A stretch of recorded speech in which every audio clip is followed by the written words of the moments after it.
नमस्कार। दूरदर्शन मध्य प्रदेश के विशेष कार्यक्रम जो समर्पित है गीत, कविता और साहित्य को, जी हाँ, काव्यांजलि में आप सभी का स्वागत है। मैं हूं आपके साथ सुनीता पटेल। जैसा कि आप सभी जानते हैं कि इस बेहद खास कार्यक्रम में हम मध्य प्रदेश के कोने कोने से लेकर आते हैं साहित्य के ऐसे नगीने, ऐसे कोहिनूर जो अपनी कविता के माध्यम से न केवल मध्य प्रदेश बल्कि हिंदुस्तान के कोने कोने में अपना नाम रोशन कर रहे हैं, मध्य प्रदेश की माटी का गौरव बढ़ा रहे हैं।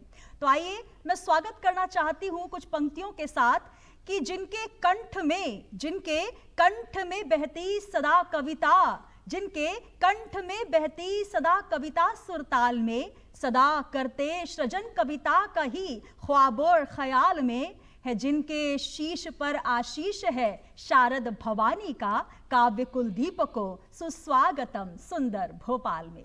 तो मैं सभी का स्वागत करती हूं और आइए परिचय करवाती हूं ऐसे ही साहित्य के कोहिनूर का, जो कि अपने अपने क्रम में अपने काव्य पाठ को करेंगे। तो सबसे पहले मैं स्वागत करती हूं डॉक्टर प्रतिभा द्विवेदी जी। आप राजधानी भोपाल से ही हैं। प्रतिभा जी, बहुत बहुत स्वागत है आपका।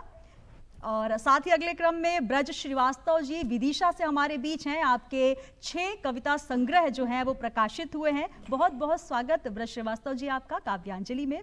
और अगले क्रम में आप देख रहे हैं बेहद वरिष्ठ कवि हमारे साथ हैं देवेंद्र कुमार जैन जी। आपके 2 कविता संग्रह प्रकाशित हुए हैं। आप आध्यात्म की बात करते हैं, श्रृंगार की बात करते हैं और अभी आप उनको सुनेंगे। साथ ही आप मेरे ठीक बाजू में जिनको देख रहे हैं वरिष्ठ कवि हमारे बीच मौजूद हैं सुदिन श्रीवास्तव जी विदिशा से। आपका बहुत बहुत स्वागत है और आप बेहतरीन गजलों के लिए जाने जाते हैं।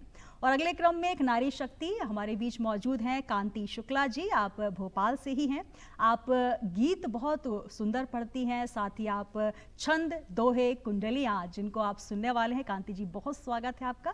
और हमारे बीच एक और वरिष्ठ कवि साहित्यकार मौजूद हैं जय कुमार शीतल जी।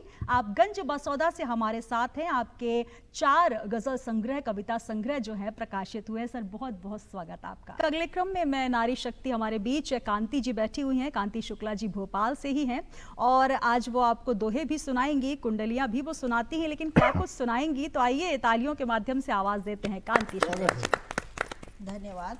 मैं अपनी बात दोहों से शुरू करती हूँ। स्वागत। कविता की वाणी सदा कोमल सहज विचार। क्या बात। कविता की वाणी सदा कोमल सहज विचार और हृदय निहित संवेदना भाव बहुत सुकुमार। क्या बात। हृदय निहित संवेदना भाव बहुत सुकुमार और सुख दुख की हो कल्पना करें शब्द संधान।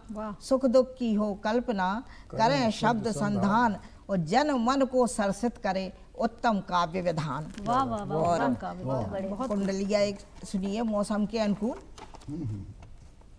किसलाए नव आने लगे फूलों के मृदुगात। किसलाए नव आने लगे फूलों के मृदुगात, पीत पत्र उड़कर करें रोष भरे आघात। रोष भरे आघात रीत है यही प्रकृति की, क्षणभंग और अस्तित्व यही गति सदा नियत की। क्षणभंग और अस्तित्व यही गति सदा नियत की, आया नवल वसंत साथ में वैभव अतिशय, पहन अरुण परिधान लगे आने नव किसलाए। पहन अरुण परिधान लगे आने नव किसलाए। और एक और कुंडलिया देखिएगा कि कुह के कोयल बाग में दहके विपिन पलास, गेहूं की बाली हंसे दिनकर प्रखर प्रकाश। दिनकर प्रखर प्रकाश पीत सरसों है फूले, चढ़ा फागुनी रंग फूल पर भंवरे झूले। मोहक मदिर बसंत धरा का कड़कड़ बहके, निरख मंजीरी आम डाल पर कोयल कुहके। क्या बात है। वाह। अब प्रकृति के सौंदर्य का कवि के संवेदनशील हृदय पर कितना प्रभाव पड़ता है, ये कुछ थोड़ा प्रकृति चित्रण की मैंने चेष्टा की है। जी, तो बहुत सुनिएगा गीत। गुनगुनाती हैं शिलाएं गूंजती हैं जोर चाएं, गुनगुनाती हैं शिलाएं गूंजती हैं जोर चाएं, हो रहा सागर तरंगित, बेहसते हैं फूल सुरभित, भटकता बातास करता पर हृदय को और विचलित। हो रहा सागर तरंगित, बेहसते हैं फूल सुरभित, भटकता बातास करता पर हृदय को और विचलित। जय पराजय रच रही है आज फिर कितनी व्यथाएं, जय पराजय रच रही है आज फिर कितनी व्यथाएं। विशद नभ में पंख खोले, बिहग प्रमुदित चहक डोले, आम्र डाली कोकिले भी प्रीत के मृदु बोल बोले। विशद नभ में पंख खोले, बिहग प्रमुदित चहक डोले, आम्र डाली कोकिले भी प्रीत के मृदु बोल बोले। सौम्य अभिनव कोश खोले, विविध वर्णी कल्पनाएं, सौम्य अभिनव कोश खोले, विविध वर्णी कल्पनाएं। मौन भी होता मुखर है, जा रहा होता प्रखर है, हलचलें संवेदना को सौंपती सूनी डगर है, अधिक मुखरित हो रही है जो दबी बेभावनाएं, अधिक मुखरित हो रही हैं जो दबी ये भावनाएं। अंतिम बंध है गीत का।